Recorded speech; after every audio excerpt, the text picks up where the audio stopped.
Hello friends, welcome back to my channel VITALINDUCTION. In today's video, I am going to describe about sub-costal TAP block.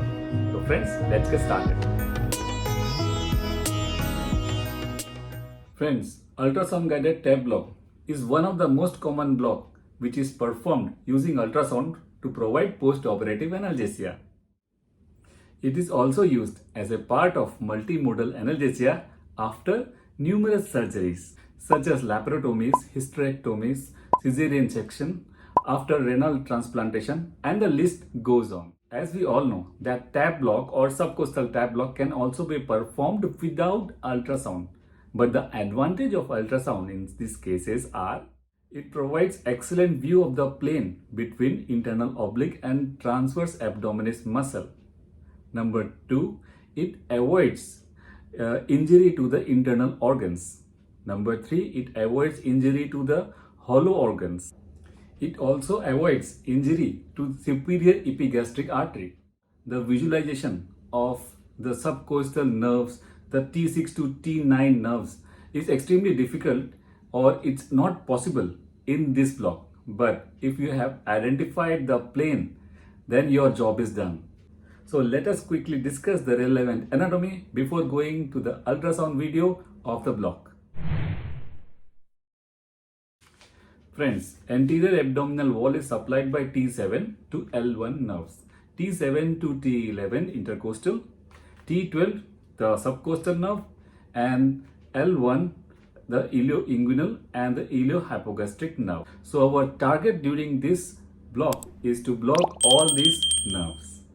The anatomical course of the intercostal spinal nerve is such that after originating from the intervertebral foramen, it divides into two branches. One is anterior rami, the other one is the posterior rami. We are concerned with the anterior rami. This anterior rami forms the intercostal nerve and then again divides into two branches. One is the lateral cutaneous branch and another one is the anterior cutaneous branch. Friends, T3 to T6 intercostal nerves lies in the intercostal space and T7 to T11 supplies the anterior part of the abdomen, and the T12, also known as the subcostal nerve, also supplies the anterior part of the abdomen.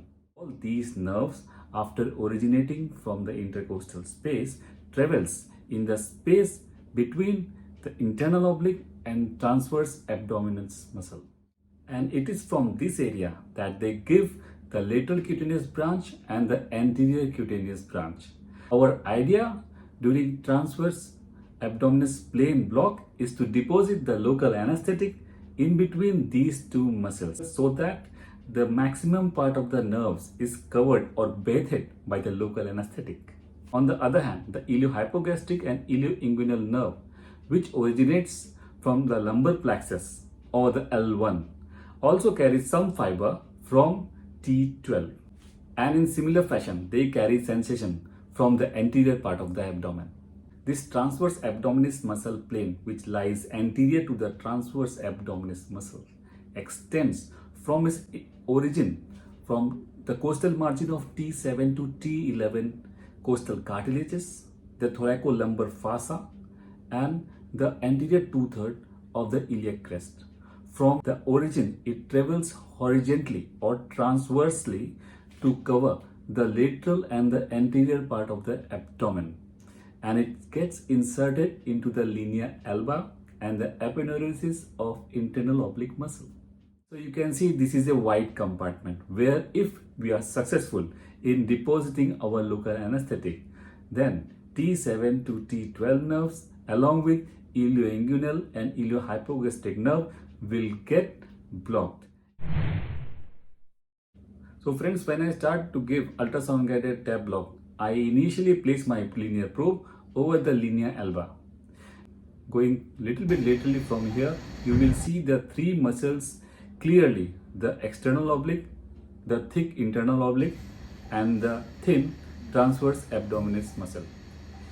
Below the transverse abdominis muscle, you will see the peritoneum and the internal organs. Here in this video, you will see the needle entering towards the transverse abdominis plane, that is between the internal oblique muscle and the transverse abdominis muscle. The needle is entering from medial to lateral side in an in-plane view. After crossing the external oblique and the internal oblique muscle, the needle is entering into the interfascial plane.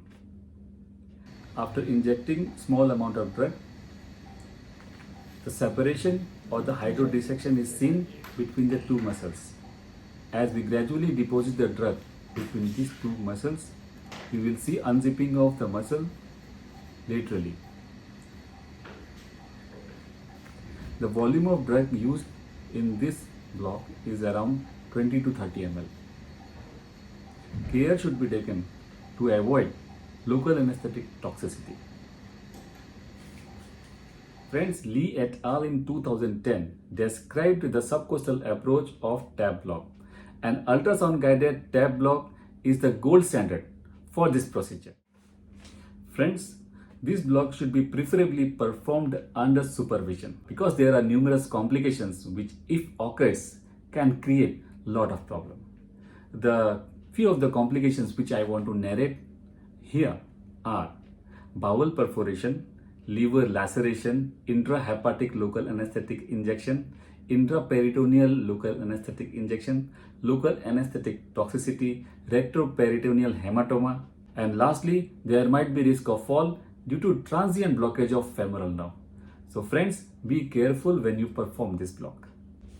So friends, that's all in today's video. I hope this video provided value to your time. If you really enjoyed my content, then please press the like button. If you are new to my channel, then please subscribe it. So meet you in my next video. Till then, bye.